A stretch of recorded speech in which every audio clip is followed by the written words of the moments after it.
It's time now for Countywide, a special presentation of Yavapai Broadcasting News. Join Paul David and Kyle Benedict as they talk with our community's leaders, newsmakers, and people in the know. You'll hear about the hot topics that affect all our lives in Yavapai County. And now here's today's Countywide. Welcome to Countywide. I'm Paul David. Great to have you in studio today. MATForce Executive Director Marilee Fowler in studio today, and Sally Schindel. I guess we can say Sally is a spokesperson for, a speaker for MATForce? Yes, I'm on the Speakers Bureau. On the Speakers Bureau, okay. And you have quite a story to tell, a very sad story to tell today. Maybe I should try to, I kind of wanted to bring MATForce in. Marilee, you've been here before. Sheila Polk has come in here, Yavapai County Attorney, and we've kind of done kind of a punch list on drug updates in Yavapai County. I remember years ago it started with methamphetamine, and it had pretty much vanished in Yavapai County. I mean, it's still there, but it wasn't quite as heavy as it was. And now medical marijuana has been a big one, and I know Sheila is very big about going up against the medical marijuana. And now we're looking at, next year we could have possibly had a vote on recreational marijuana, but that state legislator in Tucson was voted out. Right. As you informed me. So he is no longer, that's not probably going to happen next year.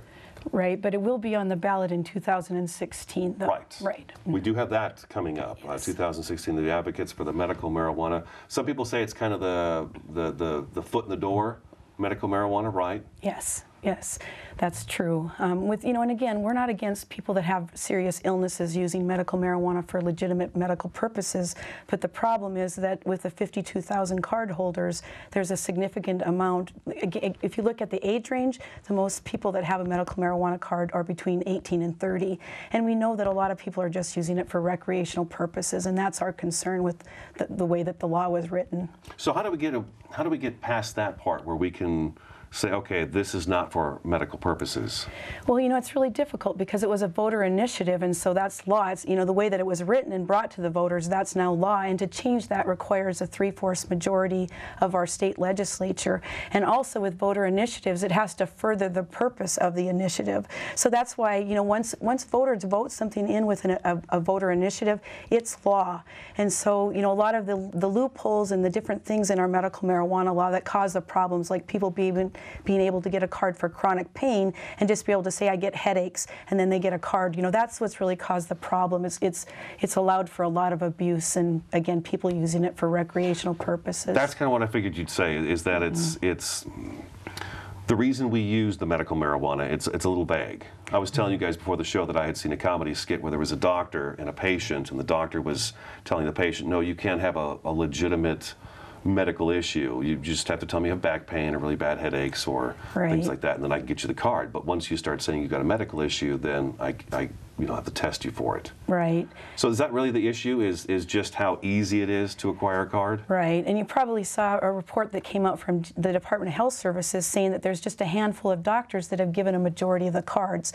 They set up shop and they just have people lined up, again, saying I have a headache, filling out a questionnaire that say I have a headache or my foot hurts or whatever it is to get a card. And that's really been what the problem has been with our medical marijuana laws. Now, Sally, you said that you went ahead and tried this out. Yes, I did. To see how easy it would be to card. So tell me your story about that, and then we do want to get to Andy's story as well. Okay, well, I'll tell you that story first, but because of my son's death that is related to marijuana in a sense, I wanted to take his story, and I wanted to know more about medical marijuana program, about marijuana. Though in the past, I'm a child of the 60s, and in the 70s, I was a marijuana user also. It was different then. It was very, very different then. What I learned going into the dispensaries and talking to the people working in the dispensaries and the customers shopping in the dispensaries, and going myself to get certified myself. My son told me where he had gone, and I went to the same place, and a chiropractor and a naturopath interviewed me, had me answer a questionnaire, and I answered everything perfectly honestly, and I do have headaches. Most people do, I think. What was on the questionnaire? The standard health questionnaire about your medical conditions. Okay. And the chiropractor put me through what she called, I think, an 11-point neurological exam, where she tapped my knees and did the light before my eyes and things like that. And then she sent me on to the naturopath, who questioned me more. And he said, well, you should be using marijuana, not aspirin and ibuprofen and Tylenol. Those are prescription drugs, and marijuana is a natural herb, and you would find it much better for your headaches. But he went on to question me further, and later I understood better why he was doing that. Because questioning me further, he also found I don't always sleep through the night. I'm 65 years old. I don't always sleep through the night. It's very, very common. But what that did for him is he then certified me for two reasons, not just pain, but for 2 reasons. Because when they're reporting on the program, they report the reasons, and it looks very bad that most of them are for pain, just pain. So it gives a little more legitimacy, you think? Yes, that's exactly what I think was going on. I can't prove it, but I think that's what goes on in that program, is they're finding ways to make it look more legitimate. I'd love to tell you more about my visits to dispensaries. I was horrified at some of the things I saw there. Okay. A receptionist, young, cute girl receptionist, who wanted to tell me that, well, I got my card, I was certified for pain, for back pain, but what I really use it for is studying. I've never studied so well before in my life as I do in marijuana. And we know marijuana impairs memory, it impairs thinking, it is not a study aid, yet here she is working in the dispensary and telling me, and I was in there as just a curious person. All right. Let's get into Andy's story before we've got a few minutes before we have to take our first break. So I'm going to hold up a memorial picture of Andy, and you go ahead and tell me the story. Andy's my son, and he died 9 months ago at age 31 by suicide. It was highly related to marijuana. In the days leading up to his death, he told me, he told his father, he told his I think it's called a social worker. He was under court-ordered mental health care in Maricopa County in Peoria. He told us, I have to quit marijuana. I have to quit if I'm going to live. He'd been suicidal for about 5 years, but he finally in those last days told us it was related to marijuana. He had not told us that before. He just hadn't revealed that. He didn't appear to be an alcoholic or a problem drinker. We didn't know why he was just becoming so dysfunctional. Was he still living at home or near you? He was living with his father in Peoria for the last 3 years of his life. It really became unable to live on his own, unsafe. He had attempted many suicides. But in that last week, he revealed that it was marijuana was the serious problem. He said, I have to quit, and I can't. He said, I went and bought it again yesterday, and I used it, and I flushed it all. He said, then I went and bought it again today, and I used it again today, and I have to quit, I have to quit. And he asked me to witness him flushing that. And it was a couple of days later that he died by suicide. I had asked him on that last day when he was talking about his marijuana use, I said, he was using it because he was depressed. The VA had diagnosed him with PTSD. Military background he has. He was 82nd Airborne. He had a proud 3 years of active duty, discharged in 2004, and kind of downhill ever since that. He'd been so highly functional before that. He'd had hopes and dreams, and they were all disappearing. As a parent, I probably should have recognized it as marijuana abuse, but I thought marijuana was safe from addiction. I did not think it was an addictive drug. That's what I'd been told all my life, and I didn't know what I know now about marijuana, how strong it is now. We mentioned that before, earlier in the show. We were talking about that. Right, it's different. Very different. It's much more potent than I ever experienced in the past. But I lose track of my story sometimes. But I asked Andy, does it help with your depression? And Andy answered me, and I will never forget this image of my son, big tears in his eyes, saying to me, no, Mom, it makes me sadder. And his eyes are full of tears. And that was the last day I saw my son. That was the last hug I had from my son, and the discussion about marijuana. And he was addicted. There's no question in my mind about it. He was addicted. And I know I'd been told, so many people have been told, that it's not addictive, that it's just, kind of emotionally dependent. But no, my son absolutely could not quit, and he knew he had to.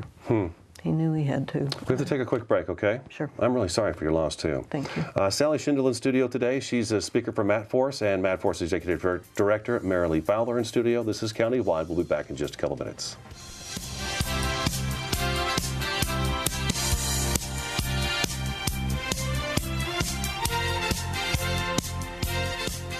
Headaches and back pain are two of the top reasons people choose Mosing Chiropractic. Dr. Mosing also treats symptoms of numbness and tingling, as well as those injured in auto or work accidents. Dr. Mosing uses gentle chiropractic techniques, as well as electric muscle stim and cold laser therapies. Call Dr. Mosing today at 634-0733. No spine left behind at Mosing Chiropractic.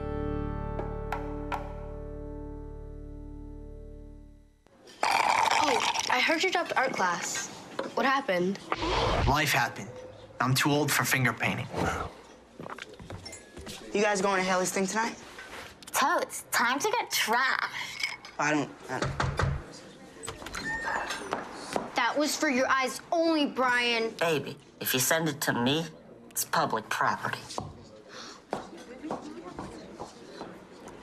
Speak for yourself. Live above the influence.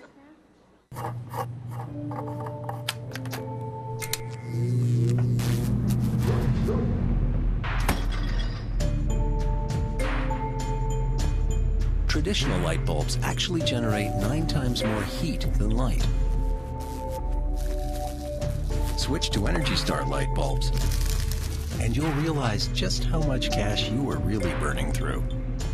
Saving energy saves you money. Learn more at EnergySavers.gov.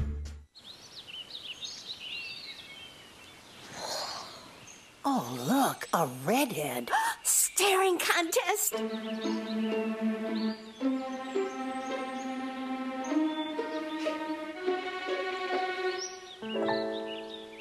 You still got it.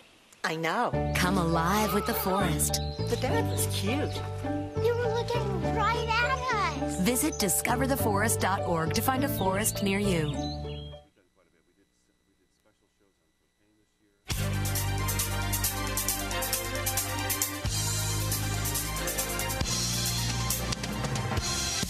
Welcome back to Countywide. Great to have you in studio today. We're talking about medical marijuana right now, and we'll be talking about drugs in general. I know MATForce over the years has been working really hard in trying to eliminate some of the abuse that's been going on in Yavapai County. So, but Sally Schindel's here, and she's telling us a story about her son Andy, who took his own life on March 1st of this year. We had his picture up. Now, Marilee told me that you were coming with today. And there was an interesting, he left a suicide note. Yes. Can you tell us, there was something very important written on that note? Yes, and that's why I tell his story, because the note ended with these words: I want to die. My soul is already dead. Marijuana killed my soul, plus ruined my brain. And Andy left that message, not for me. I haven't used marijuana in 30 years. He left that message in my mind, for, I don't know who, for the voters about recreational marijuana, for the kids that are using it. So I take that message everywhere I can find to speak. Now, is that when you picked up the torch that you're holding today and start talking? Yes. I took that note, and the first thing I did was send an email to the medical marijuana program, because he was a card holder. I said, he died, you need to cancel his membership. Would you please take this message and use this message every time you talk about policy and how you're educating your users about the dangers of the drug? And I say drug, and I mean drug. The word medicine is used, and I know it's used as medicine, and I'm not opposed to that. But what I saw going into dispensaries is they are drug dealers first. They dispense medicine second. They're making their money when they're selling to the people that are using it as a drug. When your son came out of the military, you said it changed. Now, a lot of folks are going to say, well, PTSD. Was there any of that involved? I mean, did the military do some changes on him as well, things he saw and did? Possibly. VA diagnosed that. Andy disagreed with them. He didn't have any classic PTSD symptoms. He was very, very, very depressed. Depression was definitely an illness for him. He was self-medicating with marijuana. So I was going to say, who prescribed the medical marijuana to him and said this would be something that Well, can medical help you marijuana out? does not get prescribed. Anybody can get that card. I've been certified. I didn't get my card. I don't want it. But anybody can go get that card and walk into a dispensary. So Andy sought it out. Oh yes. Okay. Oh yes. Okay. And I'm sure he was a very, very heavy user. He, as a matter of fact, he left some calculations behind, calculating how much he had spent on the drug. He had inherited some money during his spiral down into marijuana addiction. He believes he spent $80,000 on marijuana, probably mostly medical marijuana. Over spans of what time? At least 3 years, probably 3 years. more, 4 years possibly. Okay, so that would be probably heavy use. Very heavy use. $80,000, yeah. All right, that is a tragic story. I guess one of the messages we should get out today is before you seek out one of these cards or get one of these cards, make sure you know exactly what the medical marijuana is like today. I think people our age are, marijuana back when we were younger is completely different than what it is today. And we've tried to bring that about on the show with G.R. Monero from DPS and a few other folks that they really talk about there's a lot of different things in marijuana these days than it was back when we were younger. I want to change topic a little bit because we've only got so much time in the day, and I know MATForce works really hard on the different types of drug abuse that's going on. And the young people, we've been really trying to get the young people out. One of the first things I heard years ago, Marilee, was a Skittle party. Right. And I thought, what the heck is a Skittle party? And that's where all the kids basically are at home. They go in the medicine cabinet, they take a few of these, a few of those, take it to the party, drop it in a bowl, and then at some point in time, everybody goes and takes a bunch and just ingest them just to see what happens. So you guys put out kind of we did put out a dump the drug thing. It took place this last weekend in Lake Montezuma. Right. There were some numbers on here. It says 8th grade students who have abused these drugs, 43% say they took them from home, and among 10th and 12th grade students, 32% say they got the drugs from family medicine cabinet. Right, and that's a really important statistic because we want parents and grandparents to realize the importance of safeguarding their medications, making sure they're locked up out of sight and reach of the children, and so that again they're not doing these things, Skittle parties and that, because they have no idea what that prescription drug can do to their bodies. It seems like we need so many safes in the house. Yeah. You got to have a gun safe, and you got to have a medication safe. Yeah. Just to keep them out of the hands where they don't belong. And that's why we started the Dump the Drugs. It is. Do you know that since we started, we've collected over 14,000 pounds of medication and disposed of it? Yeah. We medicate everything now. Yeah, we do. We do medicate everything. It's true. Yeah. How are the kids doing in Yavapai County? I have some good news to report. Give us We're some just good news. very excited about this because we've been working really hard on educating them on the harms with prescription drugs and over-the-counter medications. And over the last 8 years since MATForce started, we've had over a 50% reduction in kids abusing prescription drugs, and really good results between 2012 and 2014. So we're just really thankful for that. We're actually below the state average in that particular category with prescription drugs. It is, because I'm sad to say in a lot of other categories we're above the state average in Yavapai County. But with every other substance we're above the state average, but we've gotten below with prescription drugs. They test for, or they ask questions on 14 different substances. But the good news, again, let's go back to that, is that with prescription drugs we're below the state average. We've had huge reductions, and I think our kids are realizing the harm of doing those things, like you said, taking that pill that was prescribed for somebody else. Let's take another break already. Okay. We're talking about just substance abuse basically in Yavapai County with MATForce today. Stick around. Countywide. We'll be back in just a couple minutes.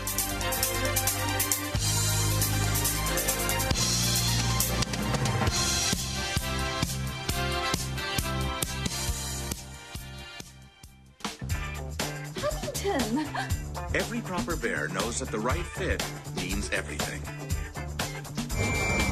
Especially when it comes to car seats. Oh, really? I just did what any bear would do. So know for sure that your child is in the right car seat for their age and size. I like it. To learn more, visit safercar.gov/the right seat. Oh, hello there. Oh, where's that bear?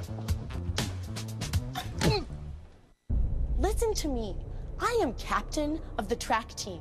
And if I'm late, She doesn't really think she's going to get out of here, does she? Be nice. She's new. Hello, is anyone there? Wow. Even from our standards, you look awful. Oh, sweetie, what happened? Me? My friend Becky got to talk to this super cute boy, and I tried to act like I wasn't jealous, but I so totally was. And then out of nowhere, this concrete barrier just popped up. Maybe it was a semi. You mean you were driving?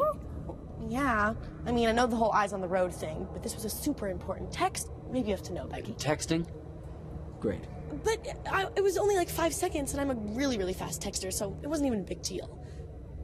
Actually, has she texted me back yet? Wow, I get like no bars in this place. I wonder if they have Wi-Fi here.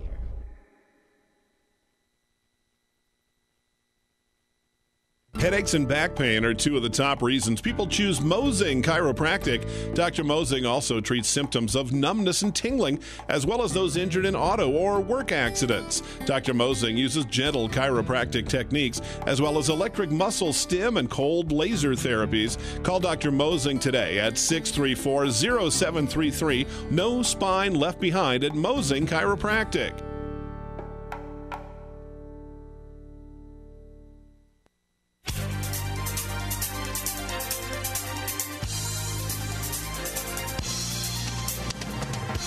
Welcome back to Countywide. We have just a couple minutes left in the program. We know prescription drugs, the use is under in Yavapai County, but you said everything else has kind of gone above the state average? Well, we've had some really good success with things decreasing. So with underage drinking, for example, we've had a 35% reduction in Yavapai County from 2006 to 2014. So that's a huge success for us. Less kids are using alcohol. But the thing in Yavapai County that I was mentioning is that we are above the state average still with certain substances. Those numbers from 2006 are slowly but surely coming down. Yes, yes, okay, that's the good news. That is the light at the tunnel. Yes, it's exciting news for us. Methamphetamine, we've got like a minute and a half left of the program. Okay. Methamphetamine, I've noticed over the last couple of weeks now, we've done several stories with the Yavapai County Sheriff's Office that we've got people either transporting it or selling it in Yavapai County. And I thought it might be a good time to reiterate the message that if you were caught transporting or selling methamphetamine in Yavapai County, it's an automatic 5 to 15-year sentence, yes, which is a good thing because we don't want that happening in Yavapai County. I feel like maybe that message got lost because it's been a long time, to be honest with you, since I've done stories where we have this particular person had 4.8 pounds of meth as they were rolling through the county. Right. Again, that's an area where we've seen some significant decreases, but we don't want it to pop up again. Mm-hmm. So, yeah. Do you know if there's been any work to try to get that law passed across the state?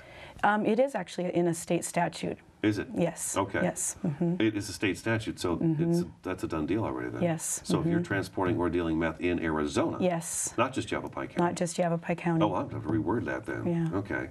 So, but yeah, lately it's been popping up again.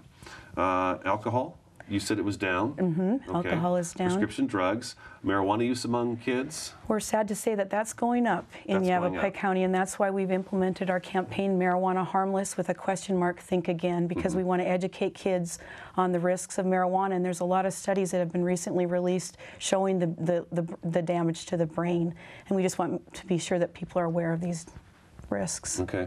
And this is all stuff that they can find on your website, MATForce.org? Yes. Okay. Yes. All right. Marilee, great to see you again. Good to see you. First time this year. Yes. And thank you for sharing your story. Yes, you're welcome. Thank you very much. Thank you for the opportunity. You are welcome. That is today's Countywide. I am Paul David, and we will talk to you again next time.